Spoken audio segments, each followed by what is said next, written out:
Degrees of murder. The American criminal justice system is unique in the democracies in the complexity of its assessment of homicide.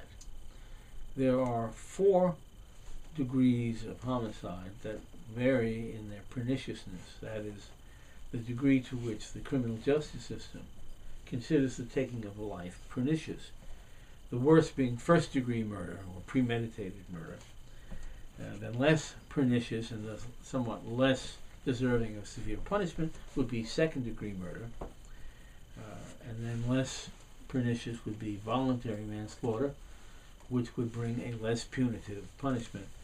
And finally, the relatively more benign involuntary manslaughter. And I think people are a little confused about this, especially when they have difficulty in fitting what they read in the newspapers about how this guy took somebody's life with the jury's perhaps finding the individual guilty of a far less sinful act.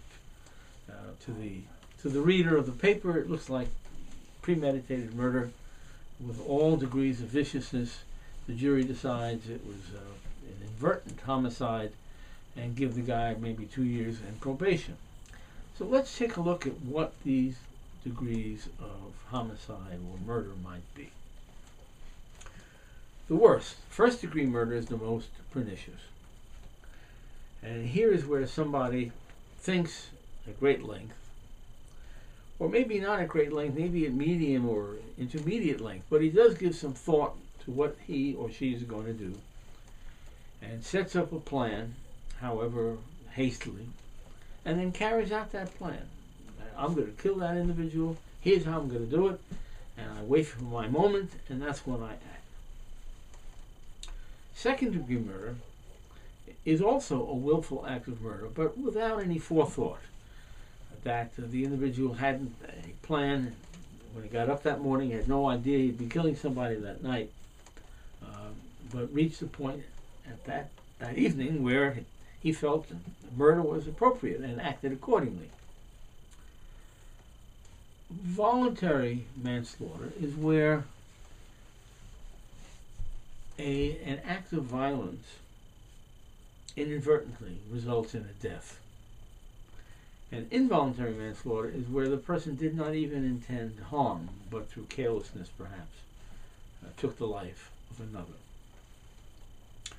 Let's use some examples. Premeditated first-degree murder. A man has lived with this harpy of a wife for 15 years and he's had enough. And so he one day poisons her oatmeal, and his wife at breakfast comes down and she eats the arsenic-laden oatmeal, and the man is watching. To his great satisfaction, his wife dies. And that's clearly first-degree murder 1, premeditated murder. Or she comes down for breakfast and they get into another one of their terrible arguments.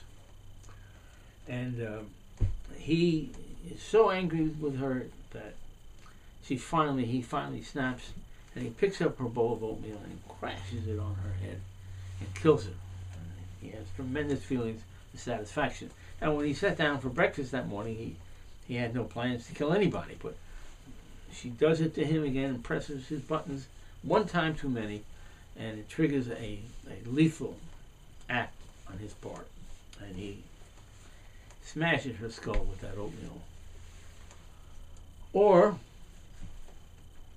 she comes down for breakfast, they get into one of their terrible arguments, and he's so disgusted, he's so angry with her, that he hurls the bowl of oatmeal at her, certainly not with any illegal intent. Whoever death by oatmeal is certainly the furthest thing in his mind. He just lost his temper, and he throws the oatmeal and hits her in the face, and she falls backward and hits her head on the corner of the table and dies. So he certainly had animosity toward her and engaged in a lethal act, but it was not intended as such.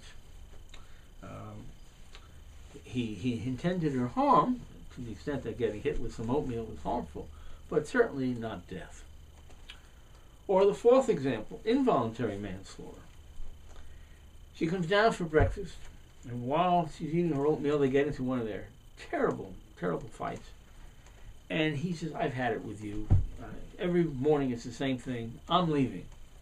And he races outside, gets into the garage, turns on the ignition, backs the Buick down the driveway at 40 miles an hour. Meanwhile, she's leaving the breakfast nook and runs out after him to continue to make one more point. And he's on the driveway when his car is backing out. He doesn't see her through the rearview mirror. He runs her over. So he was driving in a careless way, but he certainly had no intention to kill his wife. It was an accident. It was manslaughter, but involuntarily, in that she didn't voluntarily want her to die, or in fact had no intention of doing anything of a physical nature, anything that would have threatened her health to any extent.